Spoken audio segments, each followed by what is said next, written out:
Okay, so my name's Steve, man, and this is the Mersivity Symposium, the Solstice Safetymaking Symposium, and what we're doing here is looking at technologies that connect us to each other and to our environment, and safety is a really big important part of that.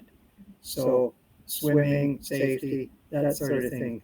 So Jacob, maybe you can speak briefly on how your technology connects humans to each other and to their environment, because what we're interested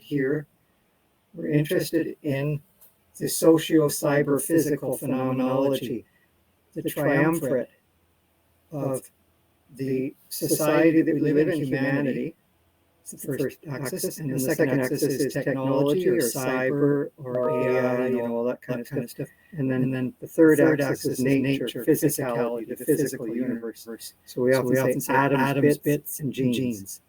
The physical world, the virtual world, and the social world. And where those three worlds interconnect in such a way as to connect us to each other and to our surroundings. We call it environmentalism, where the environment connects with the environment. The environment us, the environment is humanity, the environment is our surroundings, the physical world, and the environment is the boundary between us and our surroundings. So example of environments include the clothes that I'm wearing, the eyeglasses, a boat, a ball, paddleboard, vessel, that kind of thing. So, Jacob, if you can connect us, connect your technology to this concept of Mersivity, XR, this whole general idea of technologies for us and each other. Yeah. I have. Do you want me to share some visuals, or do you just want to discuss it? Why don't you say a few words? We'll discuss for a few minutes and then launch into a slide deck. Okay. Yeah, so really what we do is provide more of a public-facing guidance, warning, safety equipment when it comes to beach hazards. So really what we provide is, that first line of defense for the general public to interact with that environment when something goes wrong. So a lot of beaches, they have staff and personnel that are watching the general swimming populace, whether it's lifeguards or beach managers, park rangers, first responders, all of that. But the question is, what do people turn to when they have an emergency at the beach? So they're swimming, they have an emergency. How do they know what hazards exist? How can they find that information? How do they gauge whether something is or isn't risky when it comes to swimming? And if something does happen, where do they turn? And those are some really fundamental questions that not just here in the Great Lakes, but all over the country, these municipalities have challenged in keeping their swimming populace safe and informed, and when something happens, educating them on what to do. So really what we focus on is two primary things. It is education, so public education, and then rescue. So the public education really comes down to what information are we putting out to the public on how best to utilize the swimming resource. How best can they be safe at the beach? And how do they... That's what I really like about your technology is it's surveillance. Surveillance is well known, watching from above where people are watching. Surveillance is where people can see and understand what's happening in the world. And what I really like about your technology is that it's surveillance technology. It's a public serving technology, not just a public surveillance technology. And so one of the things we're trying to do is build real-time E. coli sensing technology and real-time safety sensing technology in general, so people can see immediately whether it's safe to swim right now. Yeah, I agree, Steve. I think a big thing is getting people information they need before they go and make decisions. Right. That's probably the biggest thing is how would you approach a beach if you knew that there's elevated E. coli, right? If you knew that there's contamination in the water, you might make different decisions for your family. And if that information isn't there, You may end up sick, you may end up in the hospital, someone may be injured, and especially with drowning prevention, right? With the wave action, the rip currents, the stuff we experience in the Great Lakes, it can literally be life-threatening. So it's really important that we provide people this information. Now, what they choose to do with it is one thing, but if the information isn't out there, isn't accessible, then that's a bigger issue, right? So we have to find a way to efficiently package that information that the general population can understand very cleanly, succinctly, easily to make those decisions in real time. And like you said, real-time water quality sensors, changing waves, currents. It's a very dynamic system out in the water, and it requires a lot of either expertise or processing power to make those decisions in real time.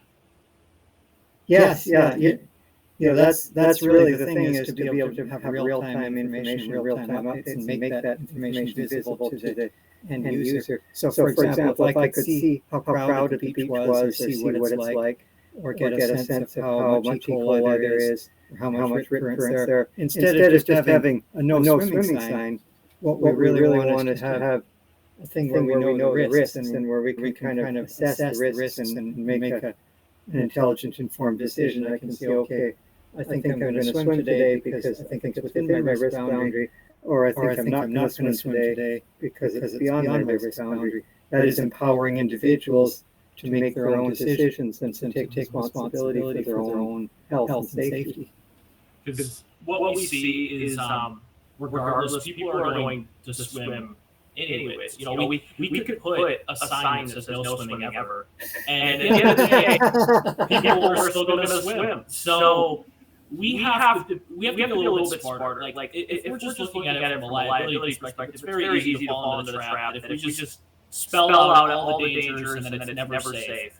That's one thing. But truly making people safer requires that ability to engage them in the process and get that thought process going of like, oh, I want to swim, but maybe I should today, right? Rather than telling them never to swim and it's always dangerous, that's the wrong path forward. What we need to do is provide them information to make better decisions. And then if there's a day where it's particularly hazardous or something's wrong, that information needs to be very explicit. It's kind of like if you had a traffic light in your town, red, yellow, and green, you're going through, but it's always red. Yeah, that's exactly what it is. It's like the light's always red. There's always no swimming signs. Sometimes it's safer, more safe, less safe, but it's always no swimming. And then what happens is people start ignoring the signs. And they say, whereas the sign said, here's the risk level on a sliding scale. That's really safety making. Safety making is to surveillance as traditional public safety is to surveillance. Mm-hmm. Safety making is what we call that, where people make their own decisions and empower people make their own decisions about their own safety. One big thing that we say in our space about the difference between safety and security. So the difference between using technology for a security application and a safety application, I think, is consent. So basically, we're providing people the ability to engage in their safety. So if you're forcing that technology on them, it's more of a security application.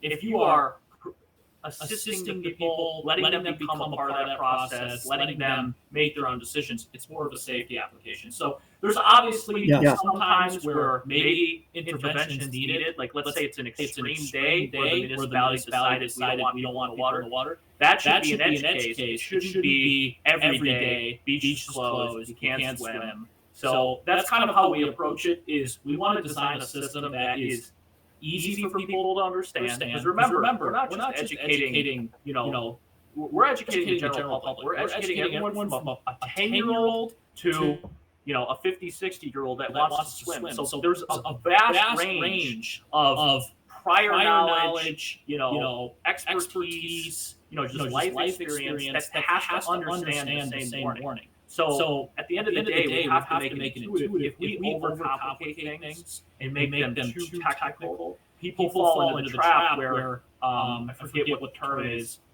they call it where there's too much signage on a beach. If there's too much signage on a beach, and sometimes the signage is just conflicting, people are going to get tired and they're just not going to read it. But if we keep it consolidated, concise, the information clear, it's not perfect, but at least we're getting the low-hanging fruit. That should be enough to guide that decision-making that the general population has to be smarter when they go to the beach.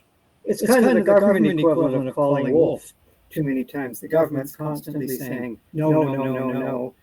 And then people start to ignore it. People start to distrust government because people start to believe in government as a corrupt sort of entity that's just trying to stop people from swimming so that it can sell more gasoline and sell more diesel and sell more large boats.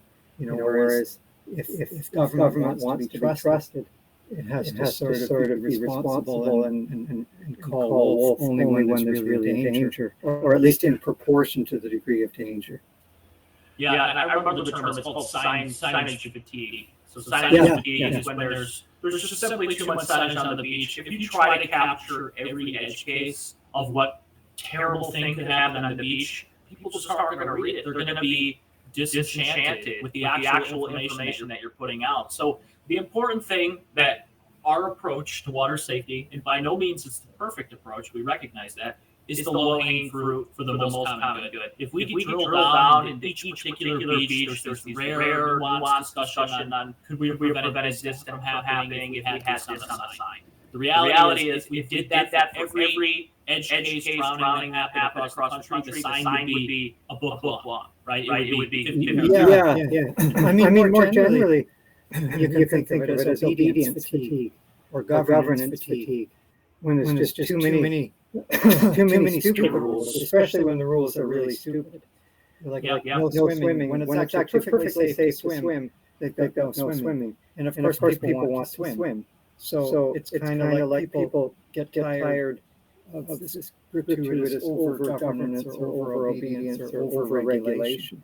And so that's where it needs to regulation needs to be done responsibly. So one other thing we're working on is what we do today is we do our signs and our poles that have a physical representation of, it's an LED or an audio component that gives people information on the beach. But one thing we want to work on is essentially online information in the form of a map, in the form of posting. The map would be integrated into your local weather authorities. It could be your local city website. It could be a tourist website. The postings could be sent through social media. They could be sent through SMS text. But really it's about not just having the information available on the beach, but also having the information available on the internet to the general public. Because a big thing we say in the water safety world is know before you go. So know the conditions before you go to the beach. You're probably going to be more likely to make good decisions because a lot of the time, people spend, they have their day off, they have a weekend, they want to go to the beach, they drive there, and all of a sudden they see the sign is red. They may say, I'm already here, why don't I just get the water real quick? And that's where things go wrong. So if we provide that information on the front end, we can guide decision making to maybe go somewhere else, maybe go on a hike. Right? Maybe you go to a river or a lake that's inland where it doesn't experience the same dynamics that lakes or the oceans do. But really it comes down to public education. And public education in a concerted, thoughtful way that's simple and easy to understand is probably going to be the most effective. Yeah, and it's also these conflicting things like what you just said about a river or inland where it's more calm, but the E. coli is the reverse. For E. coli, you want to get out in the open where there's open water. These little areas, that are more enclosed, the water's calmer, but the E. coli count might be higher because it's not as circulant, or it's more stagnant. So there's a trade-off between stagnancy and roughness of the water. One challenge we were faced with when it comes to our advisories is, well, I'd say there's two things. One is the accuracy in terms of a specific area, right? A lot of the forecasts, at least in the U.S., the National Weather Service forecasts are county by county. So it could be a 50 to 100 mile stretch of beach that has the same forecast. Well, as you can imagine, especially on the Great Lakes, we have so many nooks and crannies, these pocket beaches, where the wave action just isn't experienced same on one end of the beach that it might on the other. Especially with things, rock walls, piers, jetties, things like that. you can have a dramatically different impact on the actual hazard in a given area just based on the fact that how the beach is laid out, what sort of man-made or natural structures exist. So a challenge is not just getting information to the people. The challenge is getting accurate, as close to real time as possible warnings to the public, and that is a whole other dimension. So getting a sign out there, being able to change the sign is one thing, but having the sign react to its environment and all of that context that needs to be built in, that is the true challenge of warning the public on these issues. And then the second thing I would say is it's definitely true with that coli, especially like low bottom beaches, right? Where a lot of that contamination builds and suspend. It doesn't have good circulation, so it'll sit there for long periods of time. That's a separate problem from dangerous waves and currents, where once high wave action comes in, it can circulate that water and move some of that stuff out. A challenge from a public warning perspective is we try to keep it simple to a red, yellow, and green. But how do you communicate what type of hazard is closing the beach? Right? If you that's good to know. By the way, I'm here with Alex, and you've got a lot of thoughts on this too, right? Yes. So, hello, my name is Alex. I'm an incoming Master's of Engineering student, freshman advance. And I think you made a very good point in regards to there needs to be some sort of live feed from the water quality, for example, any large body of water in Ontario. To kind of notify the public and help them make the best decision possible. And it's interesting to mention that because Mersivity, the organization that Professor Mann and I are co-founding, is actually deeply involved in that. As we have a water quality project currently underway, which has a live feed of right now Peter Street Basin, which is very close to where we are right now. Now it's near HTO Beach, and there we get a live sense of the water quality and the E. coli counts as well. So that's something that's incoming, along with other measurements as well, so the pH, things like that, to help inform the public on what it's like to, I guess, be around Peter Street Basin and help them understand what it's like there. Yeah, our safety symposium takes place at these two venues. On Friday, we're at HTO Beach, which is an urban beach. So it's a sand area, and then there's a cement wall, and then there's a nice boardwalk along the wall, which is wheelchair accessible. So wheelchair accessible, you can get a wheelchair right to the ladder, and then there's what we call wheelchair accessible long ladders, which are ladders that come way up out of the water, so that a person in a wheelchair can get onto that ladder and get down into the water. And so it's a straight drop, maybe at least 20 feet deep, but I don't know, perhaps deeper. And then that way there's no sand or grit or grime, so it's a nice clean entry and exit to and from water.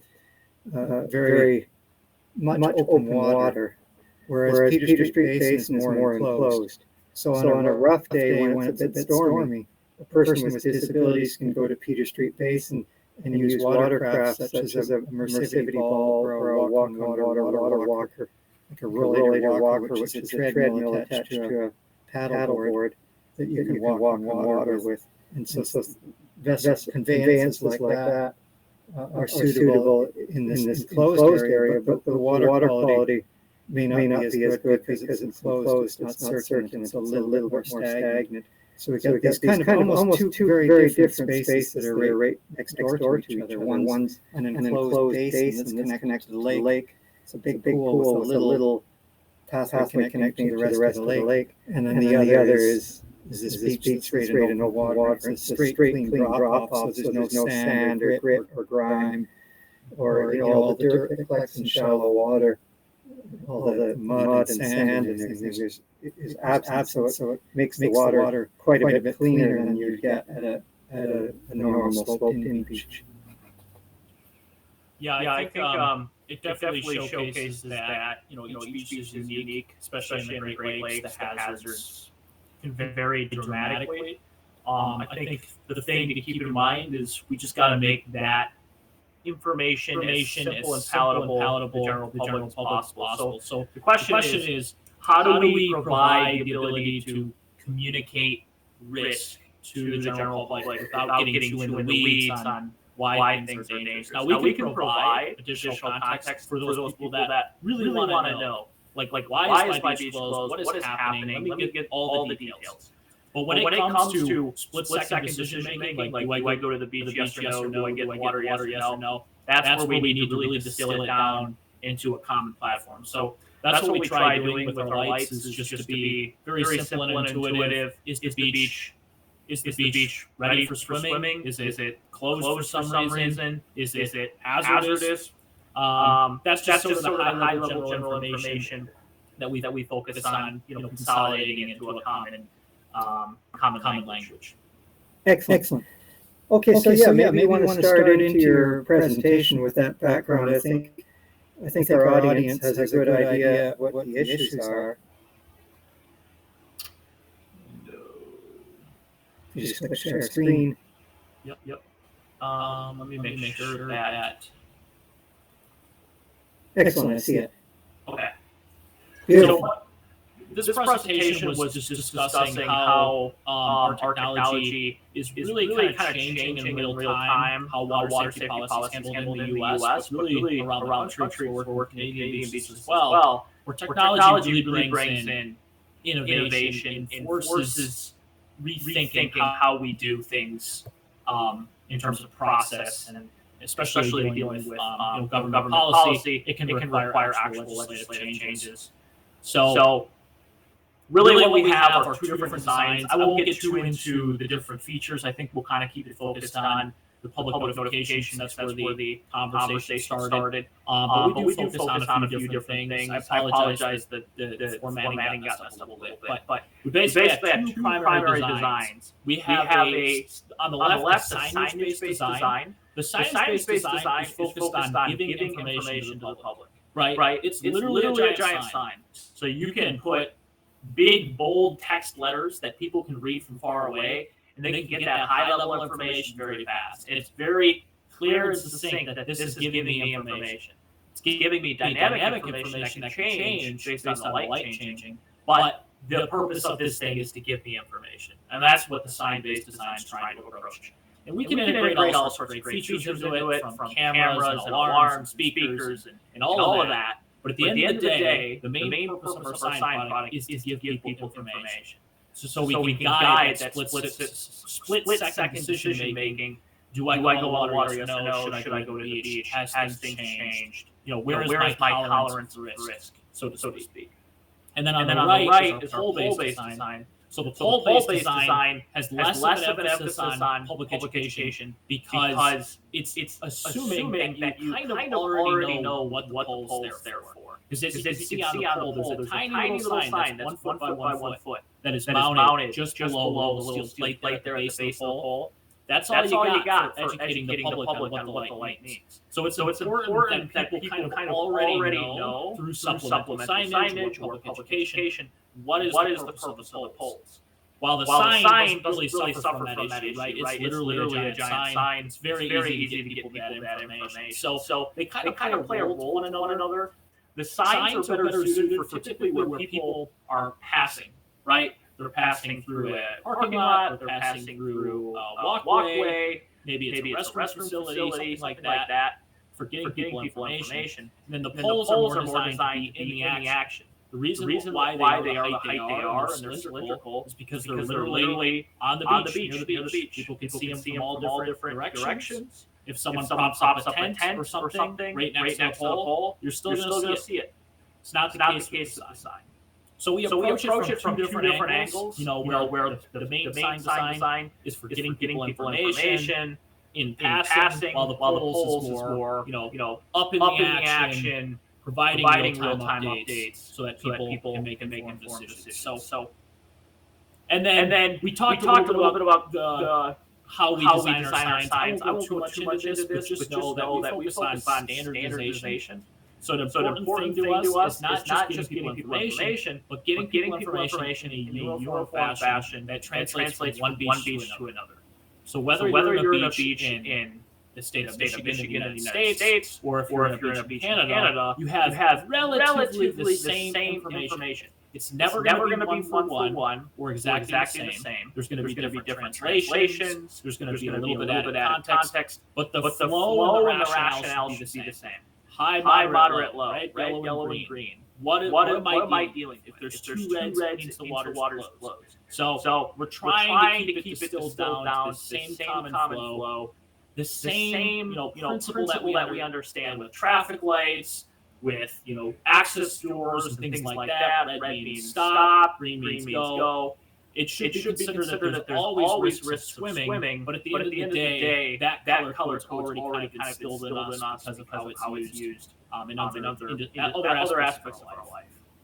So I'm going to skip over this, but essentially, our system is a connected internet beach, right? It is like when we bring our system to the beach, we are opening that beach up to the outside world and providing all sorts of amazing advancements, from things like cameras and loudspeakers, real-time maps, right? The ability to see the reality on the ground at the beach, things like the water quality sensors, the ability to detect things in real time, but then most importantly, providing that information to the public. So packaging that information to guide decision making. And maybe it's decision making to the general public. Should I swim, yes or no? Maybe it's fishermen wanting to decide today a good day to fish. Where should I fish? Maybe it's boaters. Maybe it's the municipality determining why is this beach closing so much because of water quality concerns. Maybe we have to do some remediation projects. So there's a lot of different decisions that need to be made, and the data is that common thing that really gives us all the ability to make better informed decisions.